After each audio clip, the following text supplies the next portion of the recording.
Hi all, ನಮ್ಮ ತುಳುನಾಡಿನ ಮತ್ತೊಂದು ಬ್ಯೂಟಿಫುಲ್ ರೆಸಿಪಿ ಅರೆಪದ ಪುಂಡಿ. ಇದರ ಸಣ್ಣ ವಿವರ ನಮ್ಮ ಸ್ಟೈಲಲ್ಲಿ. ನಾವು ಫಸ್ಟಿಗೆ ಪುಂಡಿ ರೆಡಿ ಮಾಡಿರಬೇಕು. ಆಮೇಲೆ ಮಸಾಲೆಗೆ ಮೆಣಸು, ಕೊತ್ತಂಬರಿ, ಜೀರಿಗೆ, ಸ್ವಲ್ಪ ಅರಿಶಿನ ಮತ್ತು ತೆಂಗಿನಕಾಯಿ ತುರಿ ಇದನ್ನೆಲ್ಲ ಹಾಕಿ ರುಬ್ಬಿಕೊಂಡಿರಬೇಕು. ನೆಕ್ಸ್ಟ್ ಒಂದು ಬಾಣಲೆಯಲ್ಲಿ ಒಗ್ಗರಣೆಗೆ ಸ್ವಲ್ಪ ಎಣ್ಣೆ, ಜೀರಿಗೆ, ಸಾಸಿವೆ, 2-3 ಬೆಳ್ಳುಳ್ಳಿ ಹಾಕಿ ಫ್ರೈ ಮಾಡಬೇಕು.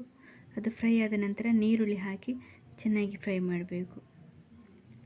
ನೀರುಳ್ಳಿ ಕಂದು ಬಣ್ಣಗೆ ಬರುವಾಗ ಸ್ವಲ್ಪ ಕರಿಬೇವು ಆ್ಯಡ್ ಮಾಡಿ ಸ್ವಲ್ಪ ಫ್ರೈ ಮಾಡಬೇಕು. ಇದೆಲ್ಲಾದ ನಂತರ ನಾವು ಮೊದಲೇ ರುಬ್ಬಿಟ್ಟಂತಹ ಮಸಾಲ ಮತ್ತು ಹುಣಸೆ ಹಣ್ಣಿನ ರಸ ಎರಡನ್ನು ಮಿಕ್ಸ್ ಮಾಡಿ ಚೆನ್ನಾಗಿ ಕುದಿಸಬೇಕು. ಚೆನ್ನಾಗಿ ಕುದಿ ಬಂದ ನಂತರ ರೆಡಿ ಮಾಡಿಟ್ಟಂತಹ ಪುಂಡಿಯನ್ನು ಕಟ್ ಮಾಡಿ ಹಾಕಿ ಕುದಿಸಬೇಕು. ನಾವು ಬೆಳಗಿನ ಬ್ರೇಕ್ಫಾಸ್ಟಿಗೆ ಇದನ್ನು ತಿನ್ನಬೇಕು. ಸಖತ್ ಟೇಸ್ಟಾಗಿರ್ತದೆ. ಈ ರೆಸಿಪಿ ನಿಮಗೆ ಇಷ್ಟ ಆದರೆ ಲೈಕ್ ಮಾಡಿ, ಶೇರ್ ಮಾಡಿ, ಸಬ್ಸ್ಕ್ರೈಬ್ ಮಾಡಿ. Thank you all.